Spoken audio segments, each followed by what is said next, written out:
Hüdapar olarak bu hafta 14 Mayıs Pazar günü yapılacak olan seçimlerle ilgili bazı hatırlatmalarda bulunacağız. İlk önce seçime giren siyasi partilere ve milletvekili adaylarına sesleniyoruz. Diyoruz ki, unutulmamalı ki ülke seçime gidiyor, savaşa değil.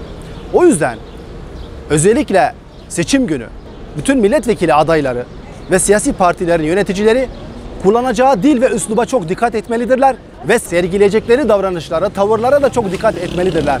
Toplumu asla germemeli, toplumu kutuplaştırmamalı ve sükunet içerisinde, huzur içerisinde bir seçim geçirmek için herkes elinden geleni ortaya koymalı. Çünkü insan hayatı her şeyden daha değerlidir. Bir oy için lütfen bir insanın dahi kalbini kırmayalım. Ve hemen akabinde sandık başına gidecek seçmen kardeşlerimize sesleniyoruz. Onlara da diyoruz ki, gelin bu seçimde ülkenin geçmiş yüzyıldaki kayıplarını bu önümüzdeki 2. yüzyılda kazanca çevirmek ve Türkiye'yi daha iyi noktalara götürebilmek, gelişimi daha da hızlandırabilmek için gelin bu seçimde öyle bir tercih yapalım ki bu ülkeye daha fazla katkı sunacak, daha büyük kazanımlar elde edecek olan yöneticilere oylarımızı verelim.